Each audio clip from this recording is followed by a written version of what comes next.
Bueno, pues es un placer estar aquí en mi casa, pues cerca de 20 años después que salí de estudiar esta ingeniería.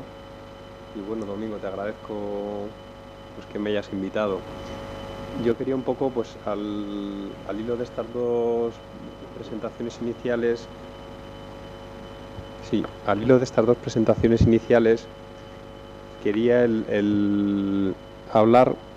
de algunas experiencias que hemos tenido en América Latina con una realidad pues bastante diferente a la nuestra,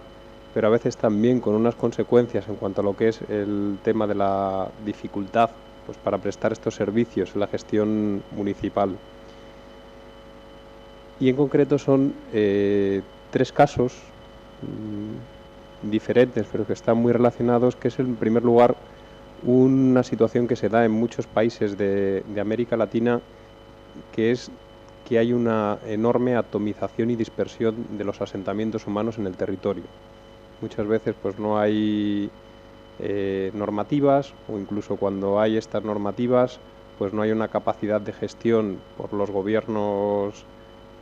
nacionales y municipales, y sucede en algunos territorios que proliferan pues los asentamientos humanos como si fueran casi pues hongos o setas en el bosque, y luego pues es este tipo de sistemas pues es muy difícil atenderlos con equipamientos, con servicios públicos, con alumbrado, con pavimentación de calles, en especial en países pues donde hay situaciones importantes pues de escasez de recursos económicos y de pobreza. Luego también comentarles, yo creo, algunos desafíos, algunos retos que tienen algunas ciudades intermedias en América Latina y el Caribe. En los últimos 3 años he tenido la oportunidad pues, de dirigir para el Banco Interamericano de Desarrollo la elaboración de unos estudios en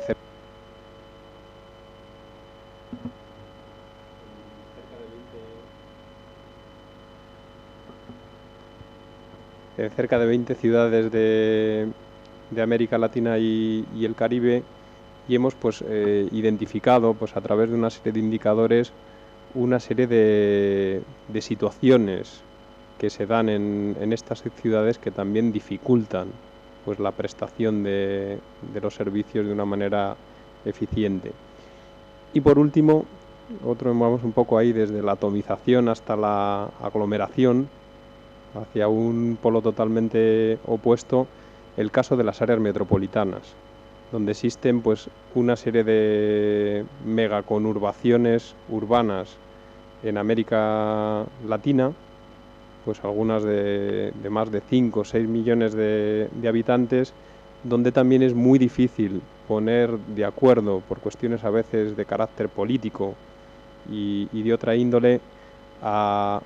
una serie de municipios para poder llegar a hacer una gestión pues coordinada de una ciudad que su realidad física no entiende pues de divisiones político-administrativas, no entiende muchas veces de fronteras. En el primero de los casos fuimos contratados, y es un trabajo que ahora mismo, junto con Domingo Gómez Orea, que nos está asesorando, estamos trabajando para el gobierno de El Salvador con un contrato del Ministerio de Obras Públicas y financiado por el BID. Y ellos están muy interesados en poder elaborar una política de desarrollo del sistema de asentamientos humanos de la franja marino-costera. El Salvador es un país muy chiquitito, es el país más pequeñito de todo Centroamérica, apenas tiene 21.000 kilómetros cuadrados, pero es un país que está muy densamente poblado. Tiene unas densidades demográficas por encima de los 350-400 habitantes por kilómetro cuadrado. Y gran parte de su desarrollo ha sido a través de lo que llaman en Latinoamérica la famosa carretera panamericana, donde allí tienen ubicadas sus tres principales aglomeraciones urbanas, que son San Miguel, San Salvador, un área metropolitana de más de 3 millones de habitantes, y Santa Ana. Y sin embargo, pues esta costa, que goza pues de unos recursos naturales, de unos recursos marinos de gran riqueza, es un territorio que no ha sido tan desarrollado y que queda un poquito alejado de esta carretera panamericana. Pero no es una zona despoblada. Según los censos que ellos tienen en el año 2007, tiene una población aproximadamente de 1,5 millones de habitantes, para una superficie de 7.000 kilómetros cuadrados en 75 municipios. O sea que estamos hablando de una población de más de 200, 150, 160 habitantes por kilómetro cuadrado. Una de las cuestiones que queríamos ver era un poco cómo estaban este sistema de asentamientos humanos. Y la primera cuestión que pudimos analizar, pues a través de imágenes de satélite y de los censos, es que tienen un nivel de urbanización bajísimo. Prácticamente está muy bien dicho este tema de los asentamientos humanos, porque son asentamientos humanos, pero no hay ciudades. El asentamiento humano o el conglomerado humano más grande que tienen en esa franja costera, pues apenas llega a los 30.000 o 40.000 habitantes, y de ahí un poquito para abajo. También pues la elevada cantidad del poblamiento disperso. Luego lo veremos con este es un tema muy de América Latina, que es la conformación de asentamientos de carácter lineal. Allí las carreteras, que es el lugar pues más sencillo para buscar una comunicación con el país y con el resto de ciudades, son lugares muy queridos. No hay pues políticas muchas veces de protección de lo que ellos llaman el derecho de vía, y se llegan a generar asentamientos lineales, que luego lo veremos con algún ejemplo. En el caso de esta franja marino-costera, va camino de convertirse en una ciudad, en un asentamiento lineal de cerca de 200 kilómetros, porque toda la carretera está invadida con mayor o menor intensidad a lo largo de este corredor. Y luego otra cuestión también importante, y hace poquito yo tuve ahí una serie de reuniones y presentaciones en El Salvador, es la ausencia de ciudades costeras. Gran cantidad de los países, como ha presentado Domingo aquí en nuestra España, pero también en cualquier país, en Brasil, en los Estados Unidos, las costas se convierten por muchos motivos, la gran mayoría obvios, en lugares muy atractivos y donde se generan grandes conglomerados urbanos. Y sin embargo en El Salvador no tenemos ningún asentamiento humano, ninguna ciudad relevante. Esto en parte es por las características que tiene este territorio, porque es un territorio pues altamente vulnerable, sujeto pues a terremotos, a maremotos. Hay muchas zonas de manglares, hay muchas zonas también de acantilados, pero bueno, muchísimos países. Ahí tenemos un buen ejemplo en Chile. A pesar de las dificultades de su territorio, no han dejado de desarrollar ciudades en la costa. Y luego también, bueno, lo primero que hicimos en este tema del Salvador es, porque allí todavía pues tienen menos información de la que tenemos aquí, era realmente hacer una digitalización para comprender cuántos asentamientos humanos tenían, qué características tenían estos pequeños pueblos, estas pequeñas urbanizaciones, estos pequeños conglomerados urbanos, y cuál era un poco su realidad en cuanto a equipamientos, a servicios públicos, a sus características. Hicimos a través de imágenes satelitales, ahí viene algún ejemplo, la digitalización, y llegamos a digitalizar para ese 1,5 millones de habitantes que decíamos anteriormente, cerca de 379 asentamientos humanos. Asentamientos humanos que, como se puede ver ahí en esta presentación, pues son estas cosas que ven ustedes aquí, donde tenemos pues pequeñas urbanizaciones, pequeños asentamientos que en la mayoría de los casos pues no tienen más de 200, 300 habitantes. No es un problema como el de España de despoblamiento, pero también es otro problema distinto, que es de dispersión, de cómo poder atender con un modelo eficaz de servicios y equipamientos públicos pues a este modelito que tenemos aquí, donde a veces en un municipio pues un municipio de 30.000, 40.000 habitantes, llegan a existir más de 30 o 40 asentamientos que ninguno de ellos pues tiene más de 2.000 o 3.000 habitantes. Y luego hicimos pues una caracterización de estos asentamientos. Identificamos una serie de asentamientos que llamamos simples, como puede ser ahí esa pequeña ciudad de Izalco, y a veces, como mirábamos antes, asentamientos compuestos, que curiosamente pues la población, en vez de haberse juntado en torno a un núcleo principal, pues ha invadido y ha colonizado diferentes lugares del municipio sin ningún criterio, pues en principio lógico. Luego tenemos también asentamientos que son, en cuanto a su morfología, concentrados. Esa es una conurbación que se está dando ya en torno a la carretera del litoral, Usulután y Santa María. Y a veces lo que comentaba, ese tema de asentamientos lineales, esa carretera que va camino, creo que si no se interviene en los próximos 20 o 30 años, de acabar conformándose en una ciudad de tipo lineal de 200 kilómetros, que se dice pronto. Yo no sé, Domingo, cómo luego pues se va a poder atender con equipamientos y con servicios públicos temas de agua, en fin, cómo puede funcionar luego este tema. Ahí, porque este es un tema salvadoreño, pero también centroamericano y muy latinoamericano, ahí también vemos otro tipo de corredores lineales. Esta es la costa, la línea de costa, y esto desde un puerto que tienen en Acajutla, con una ciudad, entre comillas, pequeñita que tienen de 30.000 habitantes, como también se va conformando pues otro asentamiento de carácter lineal. Y de esta manera pues fuimos definiendo una serie de características y parámetros que tenían estos asentamientos para ver cuál podía ser su viabilidad y su capacidad de desarrollo de cara al futuro. De esta manera pues definimos que en esos 378 asentamientos humanos vive una población de 1.200.000 habitantes, y la población, como tienen ahí en esa transparencia, es aproximadamente de 1,5 millones de habitantes. La pregunta es, ¿dónde viven esos otros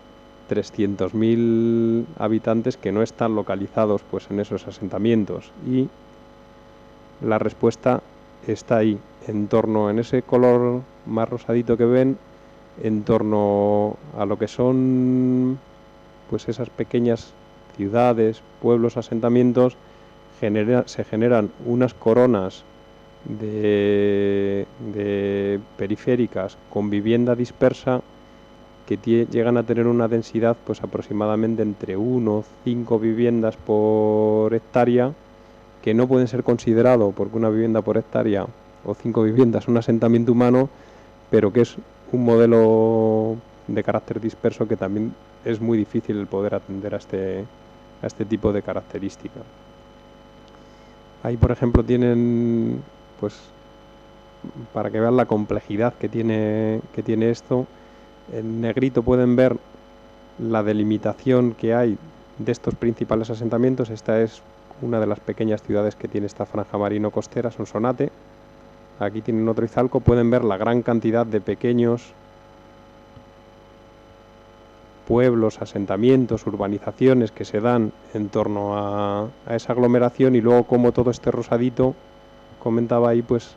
se llega a conformar ese modelo tan desordenado, tan disperso y de tan baja calidad, porque hace tan difícil la dotación de esos equipamientos y servicios. Y este es otro ejemplo también. El caso de Usulután, prácticamente todo lo que son sus ciudades y sus pueblos tienen esa característica de ese periurbano disperso. Bien, otro tema que hicimos que a mí la verdad me sorprendió bastante este análisis era ver cuál había sido la evolución histórica de los asentamientos y de los pueblos. Porque yo tenía, pues antes de hacer este ejercicio, la sensación que este fenómeno de la aparición de asentamientos humanos había sido un fenómeno reciente, de los últimos 20 o 30 años. El Salvador es un país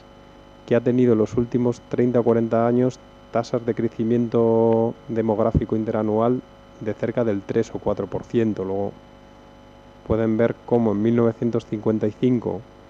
la población de la franja marino-costera era de 500.000 de habitantes y actualmente en el último censo del 2007 es 1,5 millones. Y yo pensaba que este domingo este aumento de 1 millón de personas había traído pues también asociado una gran proliferación de asentamientos humanos, o sea que era una cosa relativamente reciente, y la sorpresa que tuvimos es que no, que realmente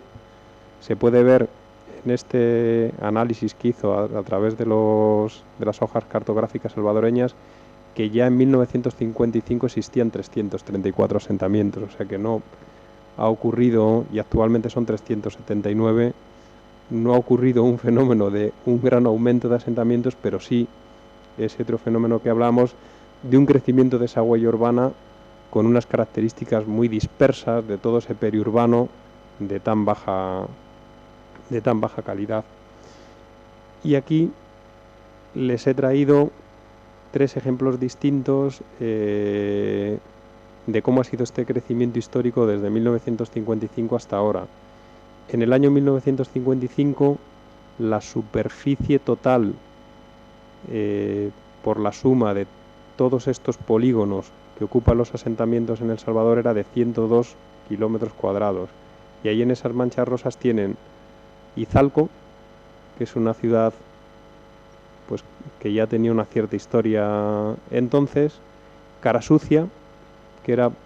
pues un pueblito muy pequeñito, muy poco significativo en cuanto a población, y luego Acajutla, que es un puerto y que tenía una carretera que luego se promocionó y que conectaba con Sonsonate. Ya para el año 2000 pueden ver lo que estamos viendo, la superficie total de todos los asentamientos es de 166 kilómetros cuadrados, y podéis ver ahí como Izalco pues tiene un crecimiento de su huella importante, y sobre todo Carasucia pues tiene un aumento más que considerable de su perímetro urbano. Y cómo se puede ver esto que decía, esta aparición de estos corredores lineales. Y en 2015 Izalco pues ha paralizado mucho su crecimiento, Carasucia sigue creciendo a unos ritmos enormes, y pueden ver ahí interesantísimo cómo ese corredor Sonsonate-Acajutla, cómo se ha ido generando también ese asentamiento de carácter lineal. Bien, un tema muy importante para nosotros era, como consideramos que es inviable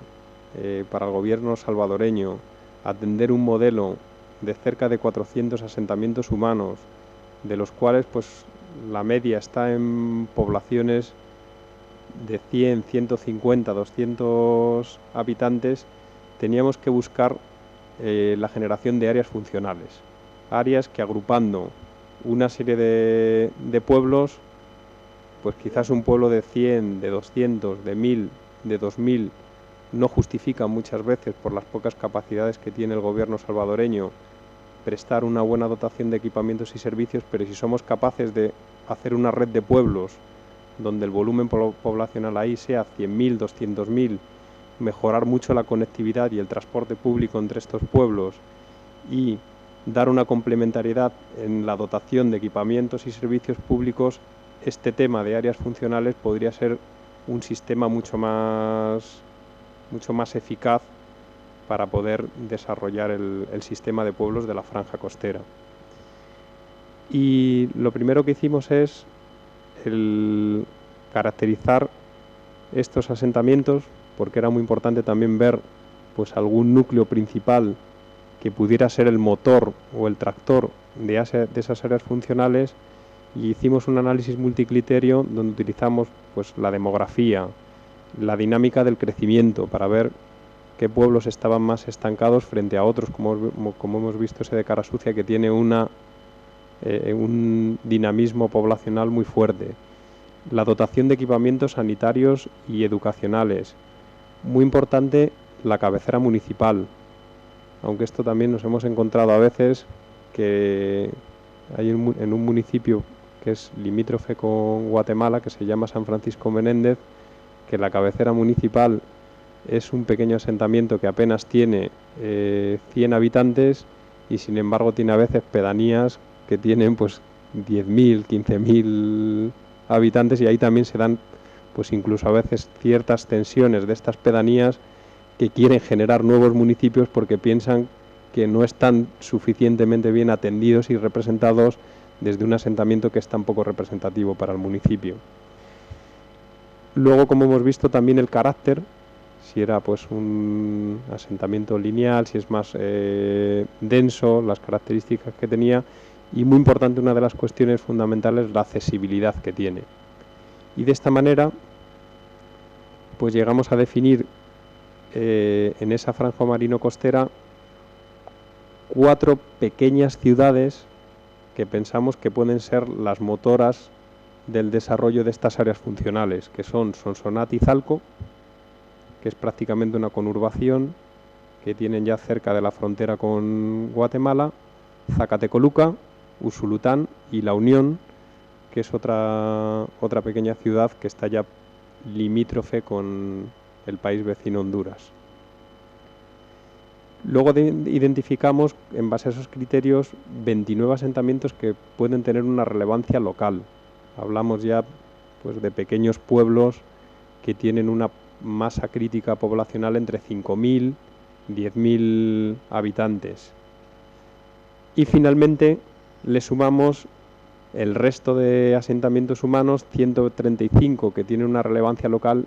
y 210 que ya son muy pequeñitos y de carácter dispersos. Y nos dan pues esa nube ahí tan compleja de pueblos y de asentamientos, que cuando se lo presentamos al ministro le asustó, porque decía, bueno, ¿y cómo yo ahora, pues con ese sistema que tengo ahí en una pequeña parte del país, pues podemos ser capaces de llevarles el agua, siendo un país tan pobre, sanear las aguas, podemos llevarles escuelas, llevarles equipamientos de salud? El hombre se quedó realmente preocupado porque no había tenían una idea y una noción, ellos son salvadoreños de su tierra y su costa, pero no en un mapa que fuera tan ilustrativo de la realidad de estos asentamientos en la franja. Con ello buscábamos este tema de hacer áreas funcionales, y para eso hicimos un modelo a través de las carreteras donde utilizamos diferentes criterios, pues si es pavimentada o no la carretera,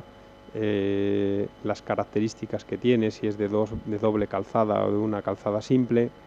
y intentamos definir a partir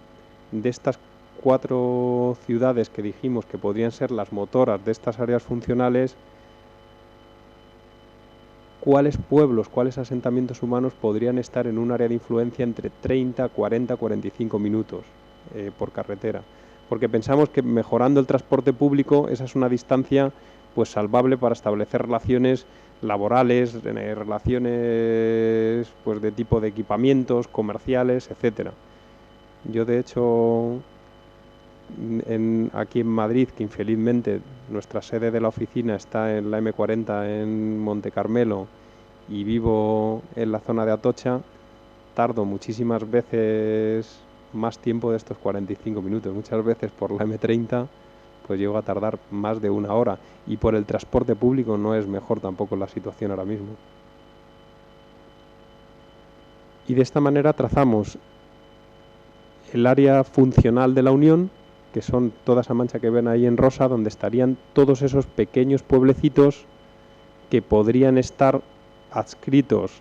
a esa ciudad de la Unión y donde podría darse este área funcional y este concepto que comentaba Domingo y que es muy interesante de complementariedad en la dotación de equipamientos y servicios públicos. Es decir, que un pueblo puede tener el colegio, el otro puede tener un centro de salud, el otro puede tener un polideportivo y en esa cercanía, pues máximo 30 o 45 minutos pueden funcionar muy bien como una especie de ciudad polinucleada, como ciudad en red. Trazamos también el área de Zacatecoluca, el área de Sonsonate y el área de Usulután. Y percibimos que había un área aquí bien compleja, que es la cordillera del Bálsamo. Esta cordillera fue muy famosa porque en el terremoto del 2001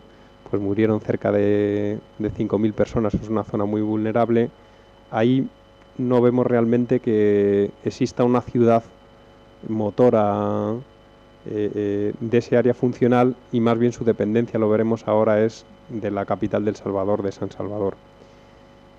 Hicimos luego también, porque era muy importante ver no solamente internamente cómo funciona este sistema de asentamientos humanos, sino también analizarlo con respecto a esta carretera panamericana y a estas principales ciudades del país. Vimos un poco el área funcional de Santa Ana, el área funcional de San Miguel y el área funcional de San Salvador, que muchas veces pues ejercen de centro de estos asentamientos de la zona marino-costera. Y de esta manera estamos ahora buscando, me ha parecido ahí muy interesante la presentación de Domingo, estamos buscando ahora cómo poder proponer al gobierno salvadoreño un modelo de áreas funcionales. Un modelo, habrá que definirlo con ellos, no sabemos si todavía un tema consorciado, una asociación de municipios, una mancomunidad, pero creemos que hay que buscarle una institucionalidad para que ese sistema de asentamientos humanos pueda ejecutarse, pueda ser útil. Y finalmente hicimos también, estamos todavía a nivel de diagnóstico con ellos, era muy interesante, por lo que había comentado antes, este territorio costero salvadoreño es tremendamente complejo y nos interesaba saber si esta localización de estos asentamientos humanos y esta dispersión estaba de acuerdo un poco a lo que llama Domingo, que me parece muy interesante, que es la lectura del